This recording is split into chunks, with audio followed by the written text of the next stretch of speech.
ya. Terus itu dimasukkan ke komputer, ke reader ya, pakai sensor sederhana ya. Kemudian di tahun 1929 gitu apa namanya, dari London ini dikirim ya ke New York ya. Ini 15 ton ya. Jadi apa namanya, orang Eropa itu dulu kan dia mulai abad 16 ya. Mereka itu kan ingin membuktikan teorinya Galileo bahwa bumi itu bulat gitu ya. Mereka itu ada klub ya, klub di Britain itu orang-orang kaya, aristokrat ya, mereka itu ya ada klubnya lah, orang-orang pintar dulu gitu ya. Jadi mereka itu kemudian mengembara ya, ada yang sampai ke Afrika, ada yang sampai ke Amerika. Nah, yang sampai ke Amerika ya mereka bikin pemukiman gitu ya. Ya sama lah kayak di sini, kalau di Jakarta nanti ada Kampung Padang, kira-kira gitu. Orang Padang kan suka itu ya, ada apa namanya kayak gitu ya, Padang Baru atau apa gitu ya. Nah, di sini juga New York itu di Inggris itu ada kota York namanya. Nah, itu karena itu di Amerika disebutnya New York ya, seperti itu. Nah, kemudian dikirimlah ke sana dari New York dari London dikirim gambar ini ke Amerika, ke New York ya kira-kira. Jadi apa ya, seperti itu ya. Jadi sangat surprise mereka. Balik ke DPW. Halo, halo, bocor, siapa itu bocor? Halo teman-teman, rekan-rekan semua, sudah saya ingatkan, mohon untuk mute ya, kalau misalnya Pak dosennya lagi presentasi. Terima kasih.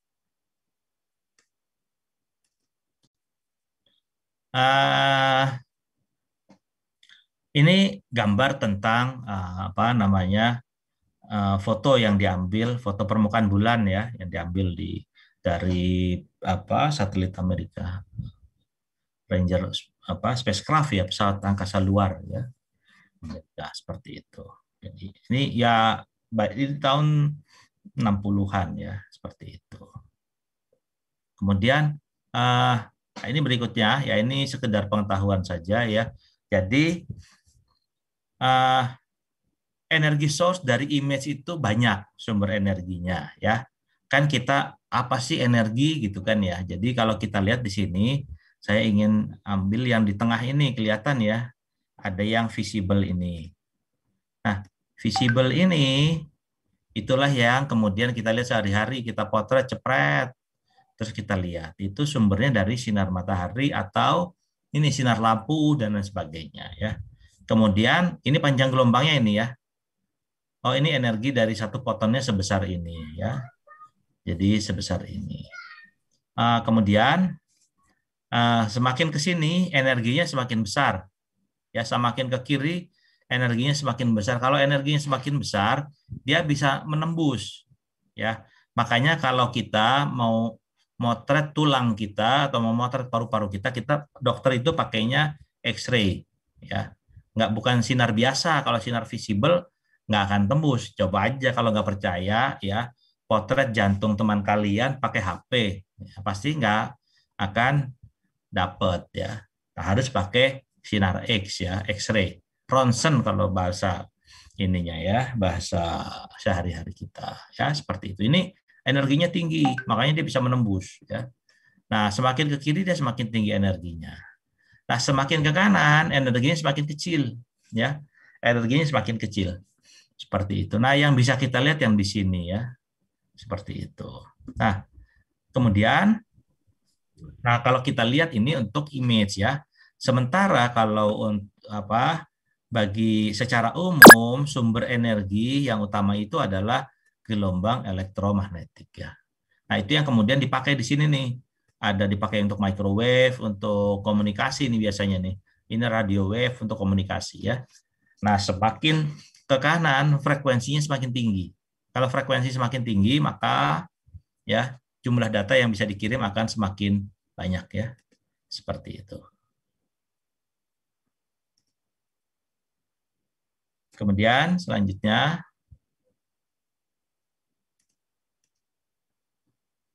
ya, sumber yang lainnya apa? Suara Ya, jadi kalau kita sekarang ketemu secara online, ya maka saya berbicara itu merupakan sumber energi ya. Bagaimana caranya kok bisa sampai keluar suara? Padahal kan cuman buka mulut aja gitu, mangap mangap mangap mangap gitu ya.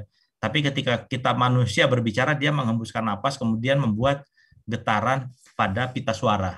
Nah, sama dengan speaker prinsipnya. Speaker itu kan ada apa lembaran tipis yang hitam itu yang dia bergetar ya karena diberi apa namanya aliran listrik ya seperti itu. Jadi nah ini kemudian ini ditangkap oleh komputer ya, ada sensor yang menangkap apa ya mikrofon yang kita kenal yang mengubah menjadi gelombang listrik, kemudian diubah lagi ya menjadi dengan format tertentu, kemudian dikirim ya menjadi paket data, menjadi angka. Nah, itu kemudian dikirim ya. Jadi melalui kalau di sini ini sangat kompleks ya. Kalau kita lihat ya kenapa kita bisa ketemu ya. Di sini di rumah saya pakai WiFi.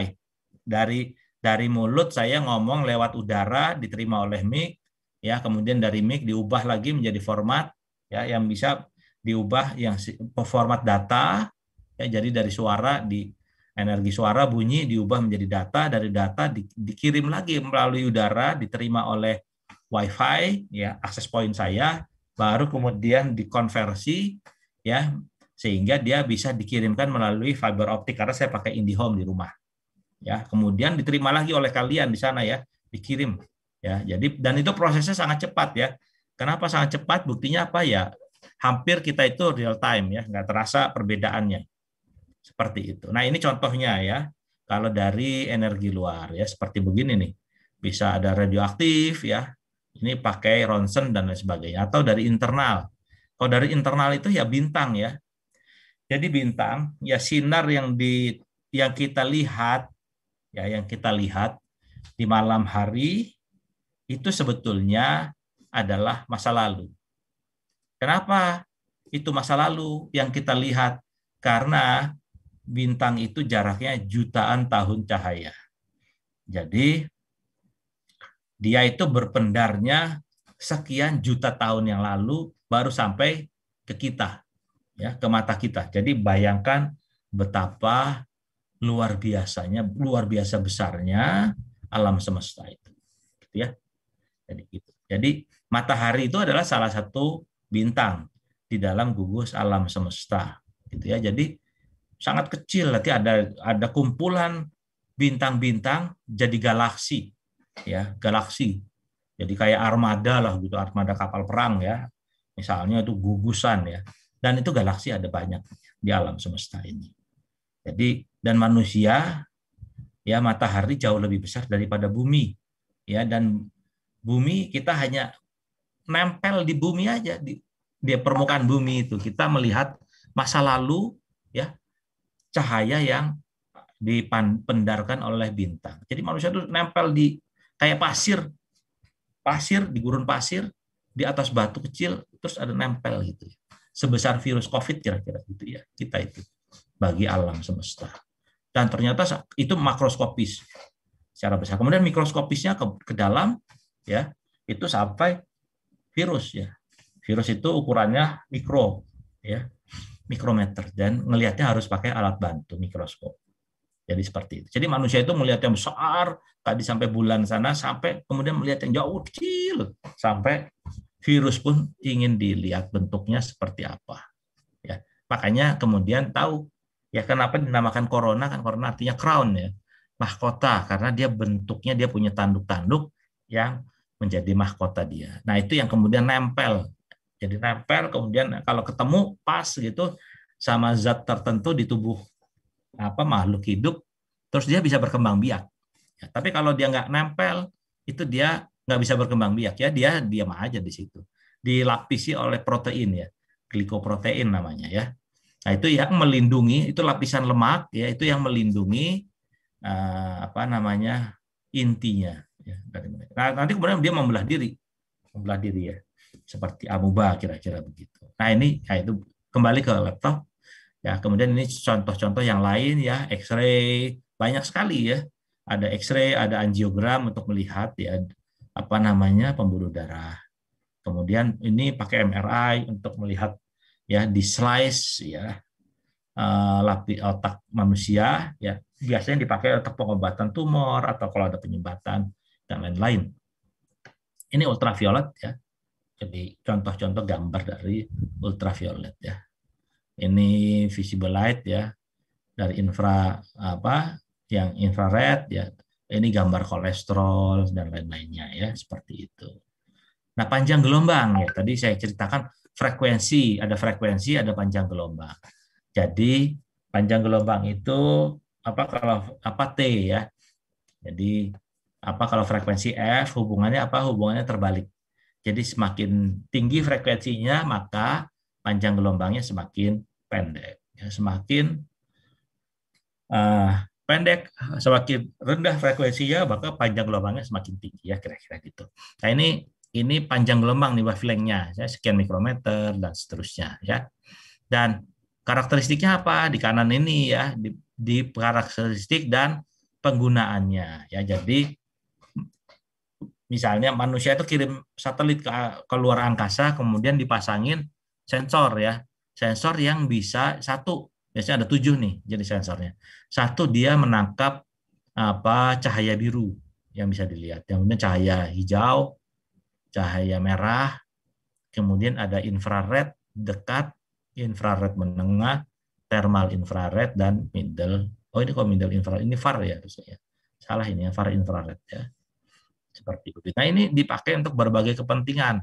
Kenapa? Karena yang pantulan ini biasanya dipakai untuk maksimum water penetration ya, seperti itu. Kemudian ini kalau hijau dipakai bagus untuk mengukur kesehatan tanam-tanaman ya. Kemudian ini untuk membedakan ya tumbuh-tumbuhan ya antara tumbuhan yang satu dengan yang lain, tumbuhan keras atau tumbuhan yang seperti padi dan lain-lain, rumput dan sebagainya. Itu berbeda ya responnya. Nah, ini contoh potret Washington DC dengan menggunakan 7 band ya. Ini kita biasanya sebutnya sebagai band ya.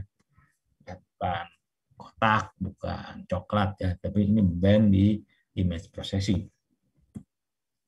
Ini contoh multispektral, jadi spektrum ya. Jadi kalau tadi kan spektrum disebutnya ya.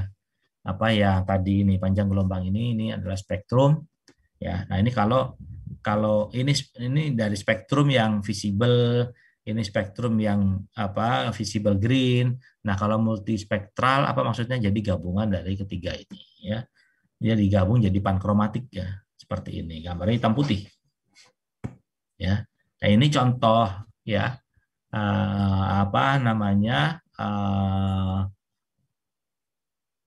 nighttime lights ya of the world.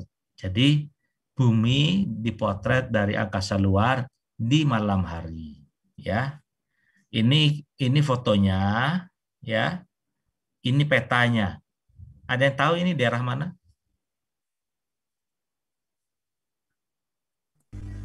Yang mana, Pak? Benua Amerika. Daerah mana? Benua Australia. Benua Amerika. Hah? Oh, yang atas. Amerika.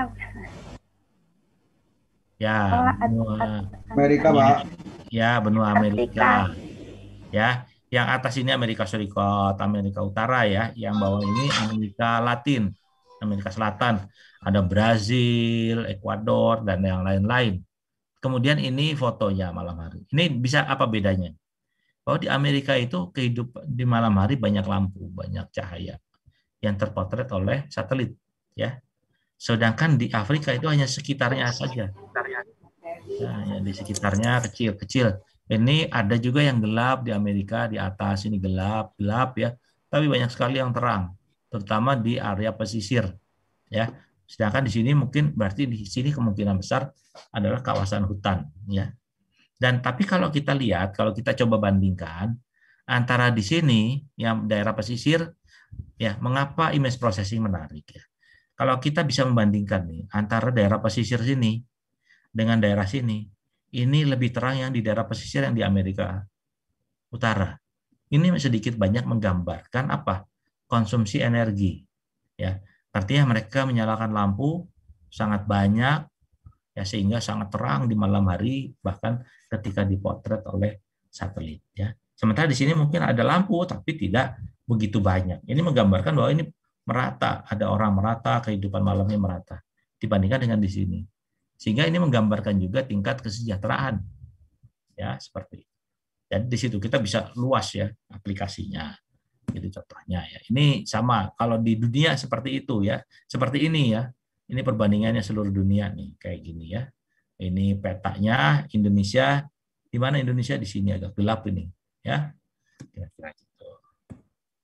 Nah, aplikasi yang lain ini untuk inspeksi visual menggunakan komputer ya, secara otomatis di pabrik biasanya ya. Contoh ini ada botol, oh ini terisinya nggak penuh, maka ini reject, nanti ditendang plung gitu ya. Terus ini kapsul masih ada yang kosong ya harus dibuang ya, seperti itu kira-kira. Ini kalau PCB ada jaringan yang putus, garis-garis yang putus misalnya kira-kira gitu. Nah itu disortir dibuang dan seterusnya ya. Aplikasi yang lain, kalau sekarang itu ada kita bisa setor uang, ya berarti uang mesinnya sudah dilengkapi dengan alat pembaca uang. Alat pembaca uangnya kayak gini, ya dia pasti tapi bisa ada kameranya, kemudian ada berbagai macam sinar di situ ya, yang kalau dilihat sepintas kan kalau kan uang itu kalau ngecek orang bank itu dikasih sinar ultraviolet ya, gitu, yang respon terhadap ultraviolet ya kayak gini. Kemudian sidik jari ya. Jadi kalau ini sidik jari orang itu unik ya, nggak ada yang sama katanya. Ya seperti begitu. Ya. Dan ini untuk di parkir biasanya dipakai ya untuk mengecek nomor-nomor secara otomatis. Ya kira-kira. Nah ini tadi microwave ya.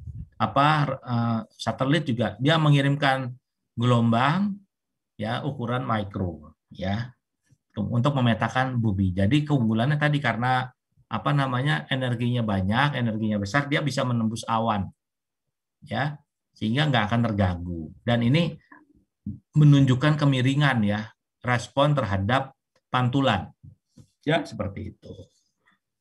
Ini contohnya untuk magnetik dipakai untuk mengambil gambar sendi. Ya, jadi banyak sekali aplikasi dari image processing itu ya. Ada yang ini di berbagai macam image ya, yang dari NASA misalnya seperti itu ya, di portrait ya. Jadi kira-kira gitu. Ini misalnya image yang dihasilkan dari seismik ya, menghasilkan cekungan. Nah, cekungan ini memiliki deposit ini ya, deposit ya hidrokarbon. Bisa oil minyak atau gas ya, oil atau gas ya, seperti bisa oil. Nah ini ya kayak gini. Nah ini berarti terus habis itu biasanya mereka survei kan, ketemu ini, terus ya ini ada konsensi untuk mengeksplorasi ya, mengeksploitasi minyak yang terkandung di dalam itu ya. Nah ini juga bisa dipakai ya, salah satu aplikasi dari